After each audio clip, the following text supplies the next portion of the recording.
여러분의 통장에 1억이 송금되면 여러분들은 어떻게 하실 건가요? 쓰실까요? 아니면 반환하실까요? 안녕하세요. 현재 경기도 옴부즈만과 방위사업청 옴부즈만을 하고 있고요. 그리고 여러분의 편에서 여러분의 시각으로 문제를 풀어갈 암행여사 지영님입니다. 여러분의 통장에 1억이 송금되면 여러분들은 어떻게 하실 건가요? 쓰실까요? 아니면 반환하실까요? 또 송금한 이가 애타하고 있다라는 생각을 해보실까요?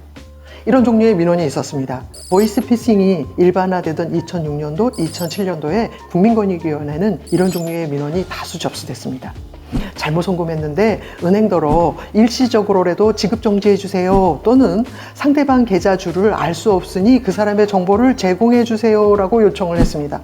그러나 그 시절의 대법원 판례는 은행은 이런 것과 관련해서 어떤 종류의 의무도 책임도 없다라고 결정을 하던 시절이었고, 은행으로서는 계좌의 주인이 소송을 제기하는 것을 당해낼 재간이 없어서 어찌하지 못하고 있는 사안들이 상당수에 이르렀습니다. 권익위원회, 옴부즈만들은 이에 대해서 사례조사를 시작했고요. 다수의 사례들 속에서 단순 오류들에 대해서는 정보 공개를 한다든가 일시적인 지급 정지를 하는 것이 마땅하겠다라는 판단에 이르러 은행연합회를 통해 각급 은행들과 협의하는 절차들까지 거쳤습니다. 결국 옴부즈만들은 국회에 정보공개 그리고 이런 제도에 대해서는 새롭게 분쟁 조정 절차들을 마련할 것, 그리고 지급정지 절차를 마련하라고 제도 개선안을 건네기 시작을 했고요. 그래서 요즘 보이스피싱의 경우에는 큰 자판도 보이시고 일시적인 지급정지도 가능하게 되는 초석이 되지 않았나 싶습니다. 언제쯤이면 오류 송금 걱정 없이 돈을 보낼 수 있는 날이 올까요? 오류 송금 얘기, 착오 송금 얘기 길게 했기 때문에 여러분들하고 은행과 관계된 사례 하나 더 소개해드리고 갈까 싶습니다. 사실 착오 송금이나 오인 송금하고는 좀 다른데요. 압류하는 얘기들 풀어가 볼까 싶습니다. 여러분들 혹시 자동차 과태료 안 내서 자동차에 압류 걸려 보신 적 있으십니까? 주민세 체납으로도 압류가 걸리는 일들 보신 적 있으실까요? 신청인은 개인 사업자였고요.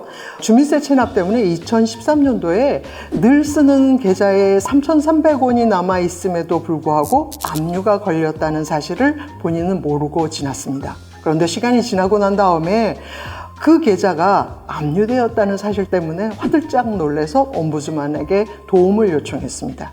압류라는 건 다른 것들에 쓰지 못하게 국가가 막아놓는 장치고요. 그런데 사람이 살아야죠. 죽도록 무엇인가를 막아서는 안 된다라는 것 때문에 생계형 체납의 경우에는 압류를 금지하도록 하고 있는 압류 금지 채권이라는 것이 존재합니다. 압류 금지 채권이라고 했을 때는 법에서 생계형 체납은 금지시키고 있는 내용들인데요. 기초생활수급자의 통장은 압류할 수 없고요. 또 연금수급자도 기초생활을 유지해야 하기 때문에 연금수급자의 통장은 압류할 수 없습니다. 신청인의 경우에 그 당시에 150만 원 미만의 예금 통장은 압류할 수 없었고요. 현재는 185만 원 미만의 예금 통장은 압류할 수 없습니다. 바로 기초생활을 유지해야 하기 때문입니다.